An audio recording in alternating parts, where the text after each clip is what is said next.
Then type of frame. In CAN frame, we have nearly 4 type of frames. Among them, one is the perfect frame. Otherwise, they used to call it as a useful frame. Otherwise, the best word is perfect frame. The perfect frames are data frame. They used to have a valid data in their data field, and they used to go from transmitter to receiver. They have a perfect structure. I will explain you structure of data frame. Then we have another type of frame called remote frame. These frames are normal frames. Data frames are normal frame. Remote frames will be like when a node want to ask another node to transmit a message. It is not like transmitter is transmitting a message to the receiver. Someone is asking another node to transmit a message. That is called as remote frame. Usually they used to call it a remote frame request. They want to say that as a remote frame. So it is a request produced by a node to another node in order to send a message from that. That is what called as a remote frame. And third type of frames are error frame. These error frames are external. When the node come to identify an error, it used to communicate, it used to publish to the other node about the error using the error frame. This error frame used to have a fixed structure. They used to have 6 dominant bits and then 8 recessive bit, consecutive 8 recessive bit in case of active error. When it comes to passive error, they used to have 6 consecutive recessive bits and then 8 consecutive recessive bits. Totally 6 plus 8, you will get 14 consecutive recessive bits will be there for passive error. Then we have a overload frame. The overload frame structure is same as that of active error frame. Only thing is this will be transmitted by a node which is overloaded. That means it's like you are transmitting a message to a node, but it is unable to accept it because it is busy. In that time, we will get this overload frame. We have a 4 frames. Data frames are normal, valid, perfect frames. Remote frames are a special frame transmitted by a node to another node in order to request a message. That is called remote frames. Error frames are the node which identify a error will communicate that to the other nodes using the error frame. Then the overload frame is nothing but a frame used to denote the transmitter that I am overloaded. For that, they use overload frame. Then we are going to see the structure of data frame. The data frame used to have a startup frame, which is an active low, then arbitration field. The arbitration field used to have the identifier and then one more bit for RTR bit. This bit helps us to distinguish between remote frame from the data frame. When that bit is 1, the frame is called as remote frame. When the bit is 0, the frame is called as data frame. That will be part of arbitration field.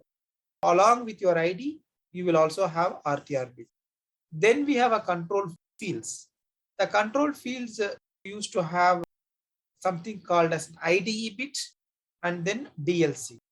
IDE bit helps us to distinguish between standard frame from the extended frame. What is the standard frame and extended frame? In CAN 2.0 itself, we have 2 types of frames. One is standard 11-bit identifier frame. Another one is an extended 29-bit identifier frame. As far as the data capacity is concerned, both the frame can carry maximum of 8 byte only. Then why we have a different? One data frame has 29-bit identifier, another data frame having only 11-bit identifier. Usually people used to make mistake here. Even in interviews, people are answering like that. And then the interviewer also asking like that, but that is wrong. The thing is like 29-bit identifier means the people used to say you can have 2 power 29 minus 1 messages. You can have more messages in case of 29-bit identifier.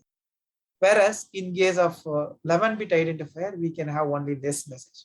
But actually it is wrong. It is not like you can have, as you have a 29-bit identifier, you will have more messages. No. It has been used for different purpose. I will explain you when I explain extended frame. As of now, you understand that there are two different frames in the CAN 2.0 itself. One is the standard 11-bit identifier frame. Another one is the 29 identifier frame. To distinguish these frames, they use a bit called IDE bit. That is part of control field. If that bit is equal to 1, the frame will become 29-bit extended frame. If that bit is equal to 0, the frame will be considered as 11-bit identifier frame. Then we also have DLC. DLC means the CAN provides you flexible data size. The data field size can be 0 byte to 8 byte maximum. As it is a flexible one, you should be able to say how many bytes are going to follow. You should have how many bytes you are going to transmit as data. That should be encoded. That is also part of control field. To represent DLC, data length code, they use 4 bits. Why they use 4 bits? Maximum data byte capacity is 8. To represent 8, at least we need 4 bits, because binary equivalent of 8 is 1000. That's why they are using 4 bits for that. After that, we have a data fields, then CRC. What is CRC? CRC, I believe yesterday I gave an example. What example I gave? Who remember that? I told that I will send a letter to my friend. While sending the letter to my friend, I will write the letter first, and then I will count all A's in that letter. And then at the end, I will encode number of A's in that letter. My friend will receive the letter, and then first step, what he used to do is he used to count number of A's in that letter. So he will calculate his A count. At the same time, in the letter also, at the end, we have one count, which is nothing but A count that transmitter encoded. Right now, that means I encoded. So he used to compare his computation with my computation. Both of us know that we are counting A. If as the logic, the algorithm is known to us, both of us, after computing it, he used to compare it. If his count of A is equal to my count of A, the letter is authentic one. If his count and my count differs, it is an biased letter. That means somewhere manipulated. This example I gave yesterday. Though it is a very simple example, reason why I say that means that is the baseline for CRC things that we have in the CAN. Actually, the CRC calculation is an algorithm. Like as I computed a number of A's in my letter, to that algorithm, they will send the bits of your CAN frame from start of frame to last bit of your data field. Whatever the bits that we have in between, all of them will be pushed to that algorithm. The algorithm will come up with a result, will come up with a number, 2-byte number, that will be encoded in this field. That is what called as CRC. After that, we have one more field called an acknowledgement field. This bit field used to have 2 bits, 1 bit for acknowledgement and 1 bit for acknowledgement delimiter. Even the CRC used to have a delimiter. What is delimiter? Delimiter is a boundary. We have a house. We used to have a boundary walls. Why we have a boundary walls? That helps us to differentiate us from our neighbor. Right now, we have our neighbor's house, so there should be a boundary between us and them. So everybody knows their land. Like that, the CRC also have a boundary that is called as CRC delimiter. Acknowledgement field also have a boundary that is called as acknowledgement delimiter.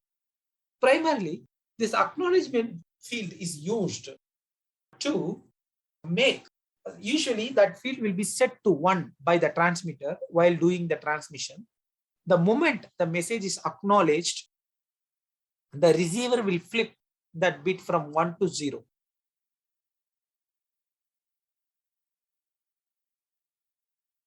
As he is flipping that from 1 to 0, the transmitter will understand that his message is acknowledged. His message is acknowledged. After that, the transmitter's job is over. Then the receiver will do his part and he will take care of the message. The acknowledgement field is something like confirmation for the transmitter that his message has been acknowledged by, received by someone. Somebody has taken his message. So something like that. Finally, we used to have end of. End of frame, as you know, after that, the transmission of one packet is over. So that is a boundary for a frame. Start of frame is the beginning, end of frame is the end of a frame. After that, another frame used to come. We are going to see them in detail, but I have given all this explanation. But some more point will be there. Let us see them first. Start of frame is an active single dominant bits to mark the beginning of data frames. Usually,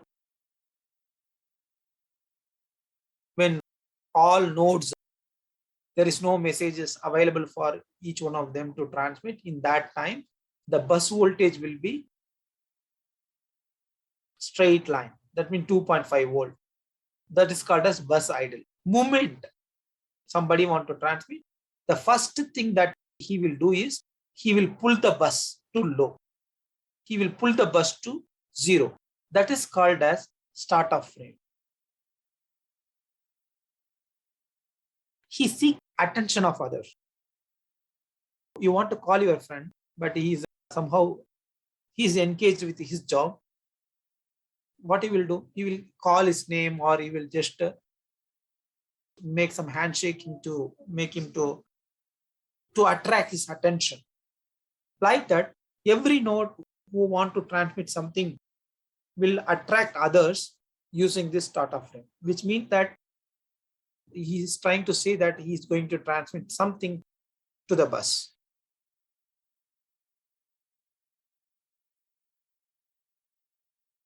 That was start of frame.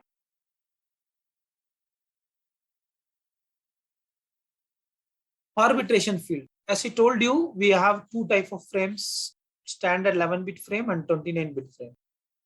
To make you to understand, in order to understand 29-bit and 11-bit identifier, why they are used, I want to give another example, layman example. For that, let me create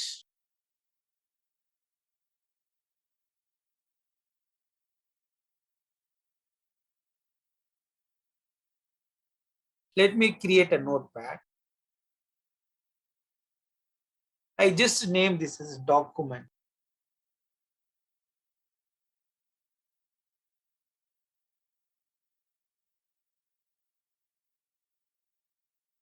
I say like Yahasia software sales 20 sales Jan to March 2022.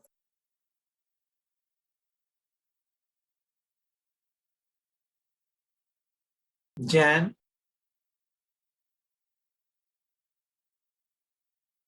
25K. Feb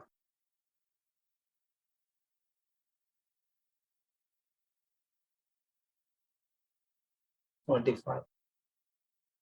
These are fictitious value. Don't think that as an original.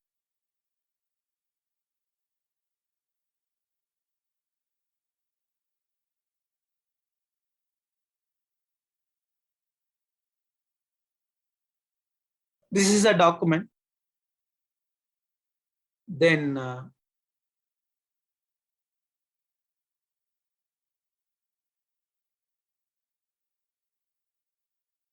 I save this. Now I make a copy of this document and I paste that. Now I name this document in different way.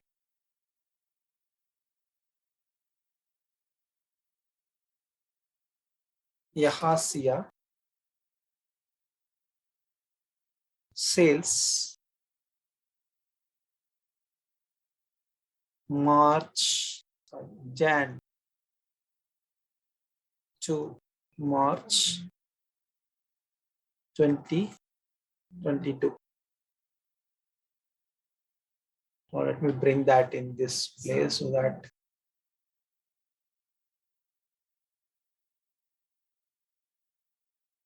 this is also document. Both of them have same content.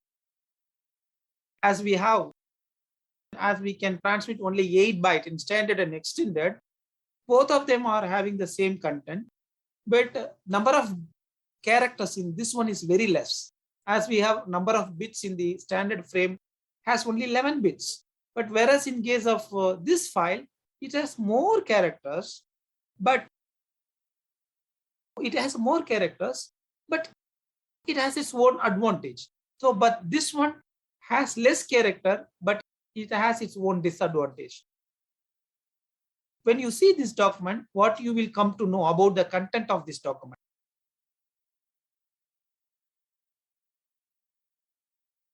You are seeing this document.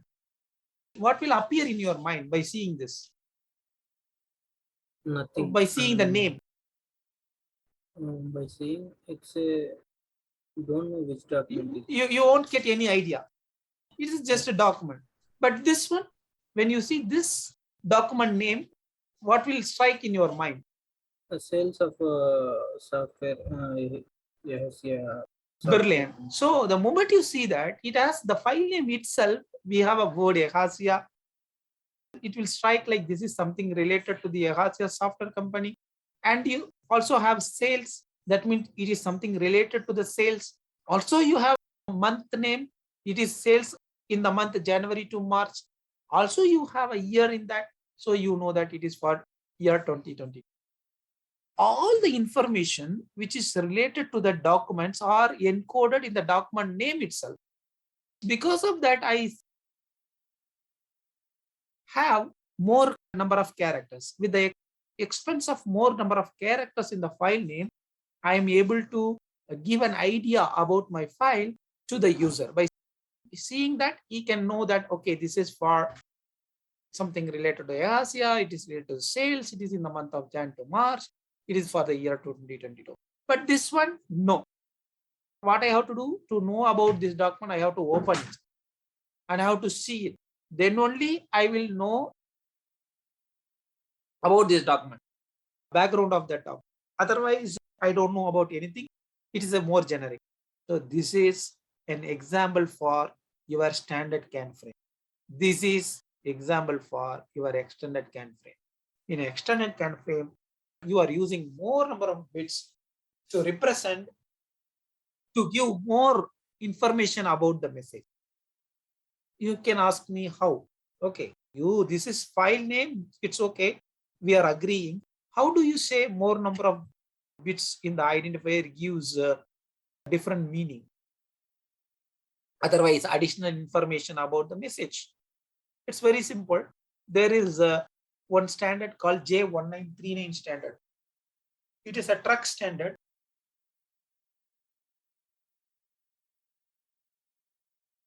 Let me write the standard. So I called it as J1939. It is in truck standard. In that I say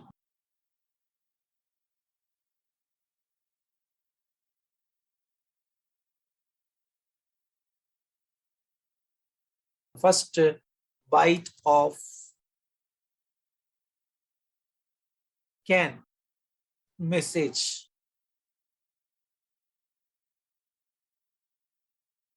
should be ECU transmitter.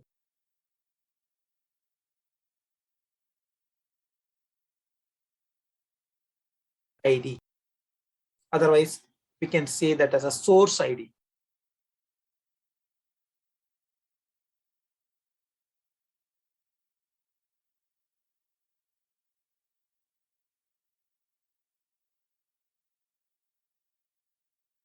Second byte of CAN message should be target ID.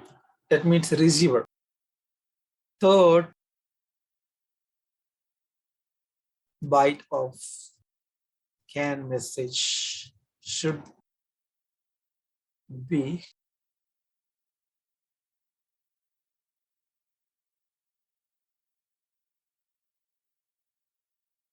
feature. J193 is very complex standard.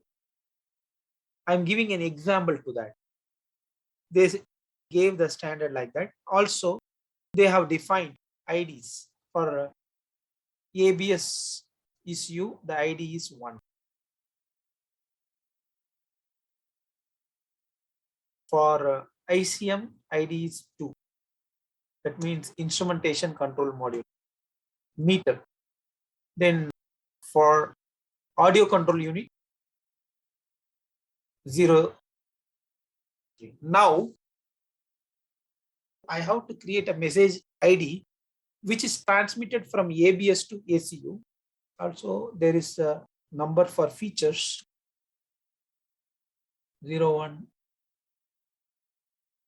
Let me give some names like seat belt, and then 02. These are defined in the standard. 02 airbag. Now, I want to create an ID for a message which is going from ABS to ACU, ABS to ACU, and which is related to the ABS airbag feature. That message has the signals for airbag feature. So what I will do means, I will just create an identifier based on the J1939. What it says, first byte of the CAN message should be the source ID. I should have an ID of the message, the issue which is transmitting that message in the first byte. Who is transmitting that? ABS is transmitting. I just to put his number. And then where it goes to AC, audio control unit. That is second byte. The third byte is a feature. My message is going to deal with an airbag related feature. That particular message is going to deal with an airbag related feature. So I put 02.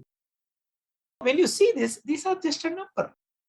When you see this, it can be used as an ID because totally this is 8 byte.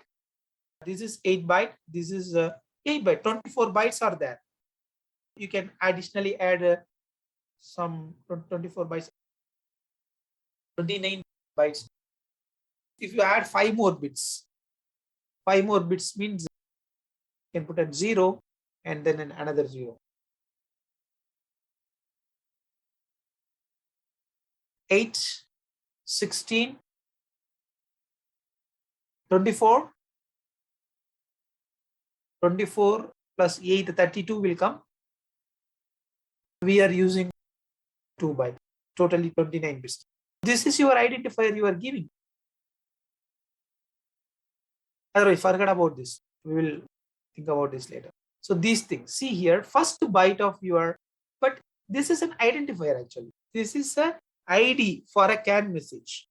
But this ID has first bytes as per spec 01.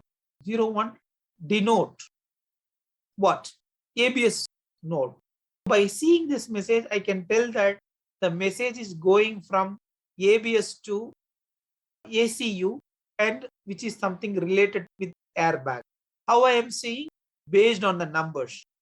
First byte, I have a number of source, and the second byte, I have the receiver address, and then the third byte, I have a feature name. All of them put together, I use that as an identifier. As far as the identifier is concerned, it is a number. That's all, unique number. But when you watch it very closely, as per the standard, it has a meaning. As I gave the name, file name, they are using the numbers for to denote the purpose of that message. Why they have to encode that purpose in ID itself? Because we don't have any other places. In an entire CAN frame, the IDs are the one where we can influence. Others are fixed. We cannot go and put something over there. That's why they are using identifier. Is that clear? The difference between the 29-bit identifier and 11-bit identifier, why they are using.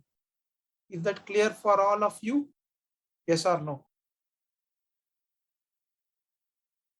If you don't understand, please ask me. I will explain it one more time.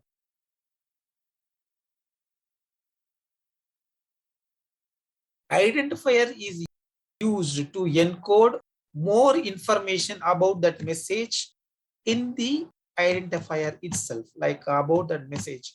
In case of extended CAN message, in normal 11-bit identifier message, you will not encode those information. It is just a number. That's all. It doesn't have any information encoded in that.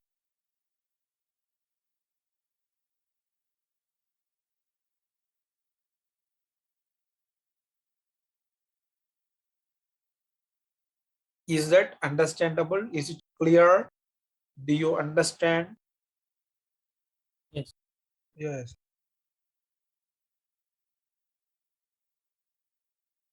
Then why can't they move to complete extended? Yeah, are there any limitations? Actually, going to J1939, you have to write more number of code. And then it is not like always you should have 29-bit one. It depends. Sometimes we don't need that much of accuracy in the identifier name. When it is a luxurious vehicle that we have, the Ford vehicle or the commercial vehicle that used to have, in that the people are ready to spend. Even the car itself in terms of lakhs, 40 lakhs, 50 lakhs, they are ready to spend. So the people can sit in the service center and analyze, and then they can charge that one to the customer. The customer is ready to pay. But when it comes to big trucks or a big, that is earth moving equipment or trucks, the people don't want to spend much amount for their maintenance and service. In that time, this CAN extended will be helpful. Reason why means they will have a separate embedded module called as instrument, that is traffic analyzer, something like that. When some fault happen, if there is a breakdown happen in case of that longer tracks, they will simply come to that location, and then they will connect that equipment to the bus, CAN bus. The moment they connect that, that equipment will display like which message is going from where to, from which node transmit what and where it is going, and then what is the purpose of that message. Complete diagram. It will simply put complete history in front of the technician. It is something like to reduce your service center cost, and then to identify the issue very fast. In those purpose, they are using this standard. Otherwise, using 29-bit is very complex. You have to face lot of challenges.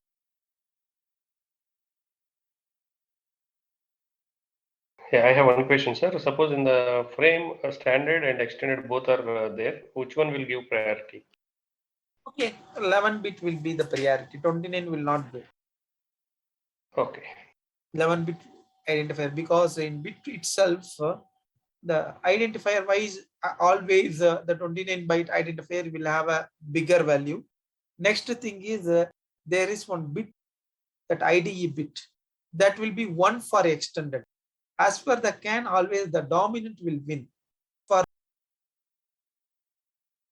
11-bit identifier CAN frame, that IDE bit will be 0. As it is 0, it will go first.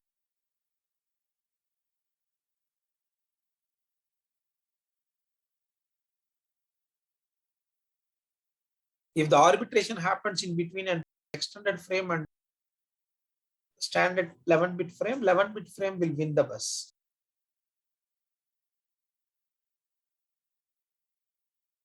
Clear? Yeah, clear, sir.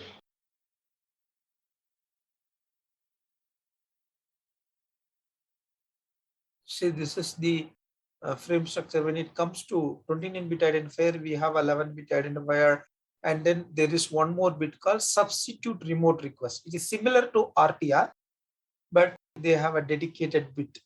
Both the purpose of RTR and SR are same. The IDE bit, you know that it helps to distinguish 11-bit frame and from the 29-bit frame. IDE bit will be 1 for extended one. For standard 11-bit, it will be 0.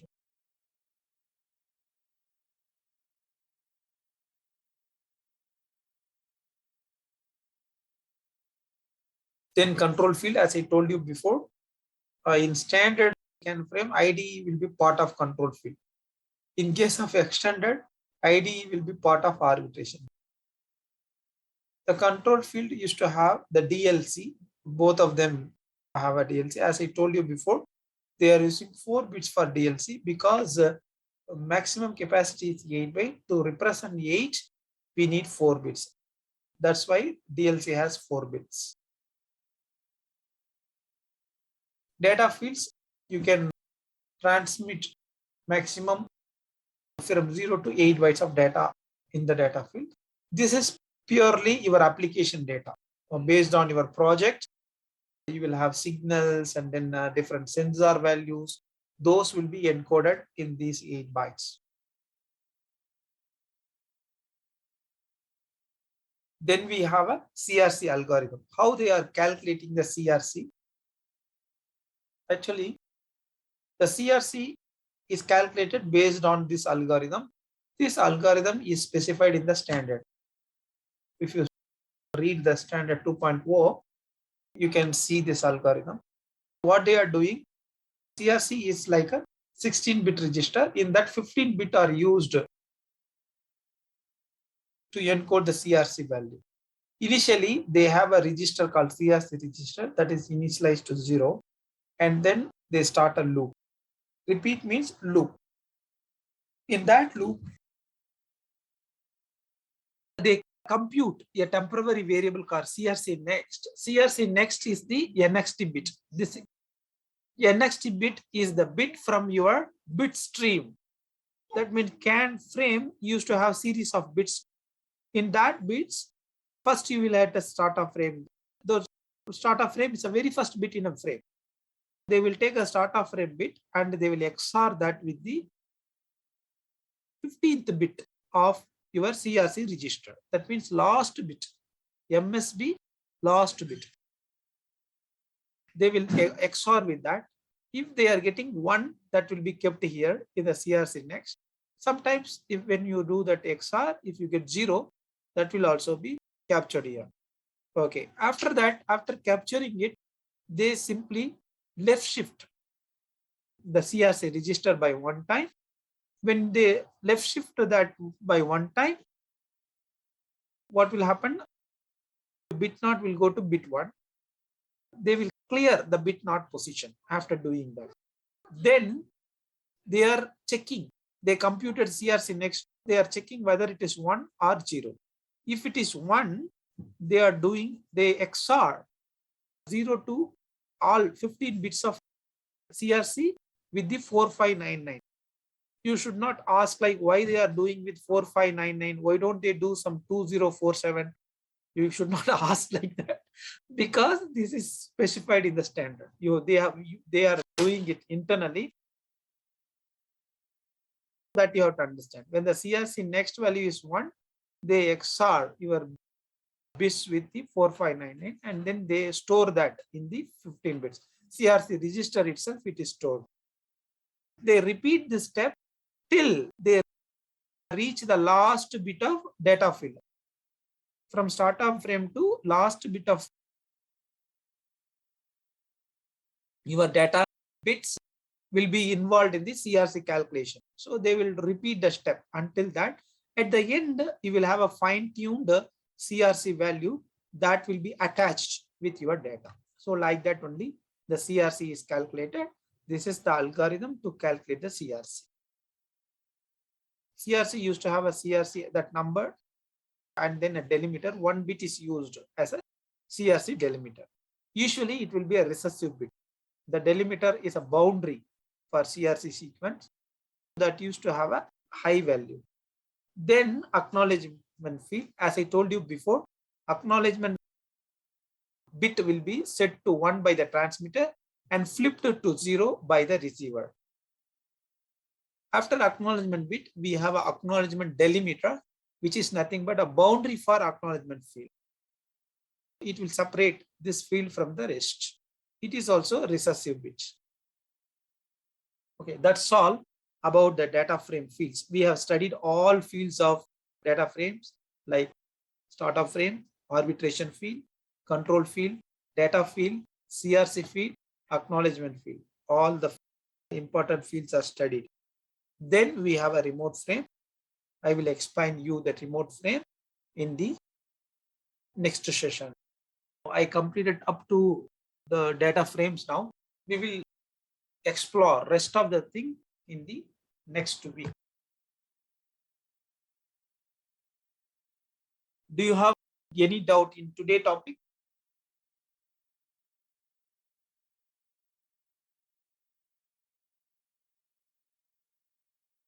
How communication happens between high speed CAN and low speed CAN? Okay, brilliant.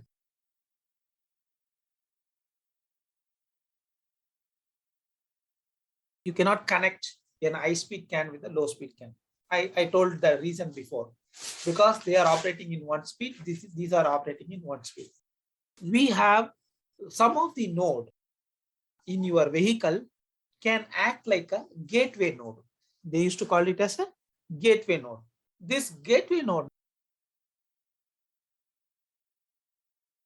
that used to have 2 CAN controller, the gateway node. In 1 CAN controller, it will work in 250 kbps, not only 250 in one baud rate. In another channel, it will work in another baud rate. The ECUs, those are working in 250 are grouped together. In that also, that ECU will be connected. Again, the ECUs, those are operating in 500 kbps. In that also, the same ECU will be connected, but in different channel because it has 2 controllers. What it used to do, this ECU will get, if somebody want to transmit from one bus to CAN bus, that means low speed CAN to high speed CAN, they cannot do that directly to the ECU. They have to do that via this node only. They will transmit their messages to this node. This guy will do like a postman. He will get it and then he will transmit that in the bus because he is able to understand the information from 2 different baud rate because it has 2 controllers. It can configure, it can fetch the information from one channel and then it has a brain microcontroller so that it can bypass the information to another channel. In order to communicate between 2 different buses, the buses with the 2 different speed, we need an in-between ECU. That ECU should work in these 2 baud rates, that it should able to transmit into 2 baud rates. These gateway ECUs are just like a translator. The person who knows only local language in Tamil Nadu, we have Tamil. Another person is knowing only Hindi. Now we need a person, someone who translate that Tamil to Hindi means that person should know both the language, Tamil as well as Hindi. Then only he can translate whatever that I am speaking in Tamil to the Hindi. The gateway issues are like a translator. They will understand. They will work in two different baud rates and they will only do the exchange of information. Is it clear? Yes. Is there any arbitration for the gateway issues also? The arbitration will happen for whether gateway issue. Arbitration will happen in every CAN issue. Only thing is the arbitration happens in one channel is something different from arbitration happening in another channel. See, this gateway issue will be connected with the two different buses. The high speed also connected, low speed also connected. In the low speed, the rest of the node is having one message to send out. The gateway also has one message to send out. If that is the case, the arbitration will happen in that channel. Again, the gateway issue is also trying to transmit something in the low speed CAN. In that, it will fight with the low speed issues.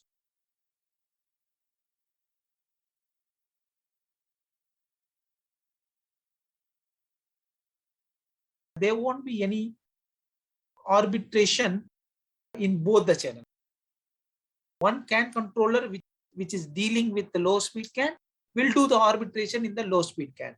The controller which deals with the high speed CAN will do the arbitration in the high speed CAN. So there is no interconnection. Arbitration is applicable to every issue which is connected in the network. Whether it is gateway or not gateway, not a problem. Yeah, okay.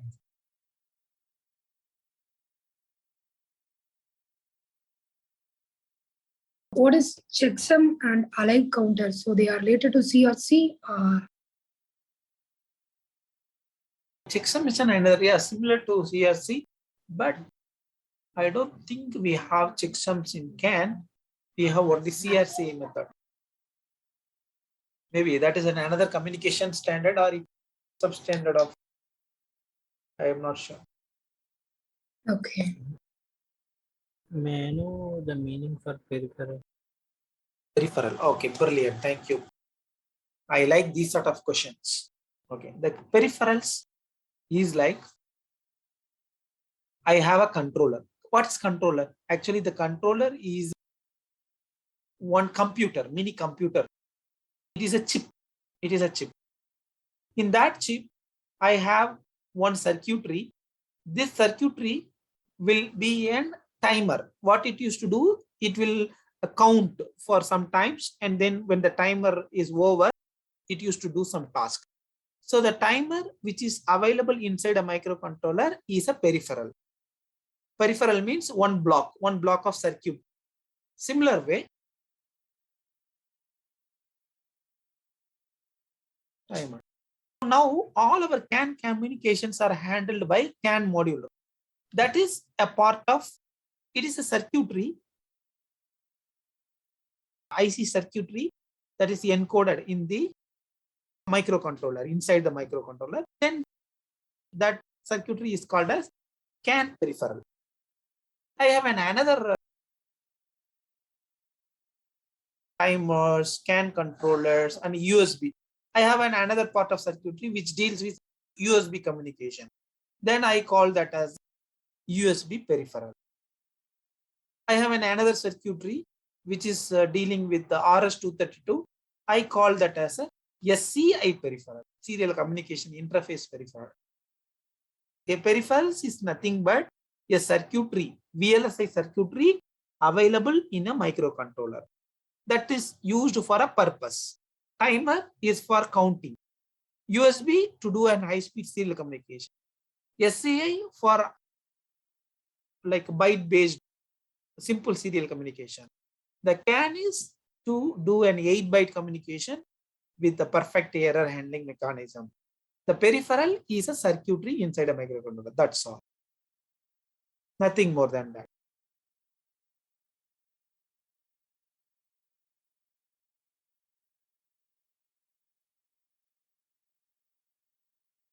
To give another idea, you have a computer. Inside the CPU, if you open the CPU box, you used to have hard disk, motherboard, and then a RAM, all these things. Hard disk is a peripheral.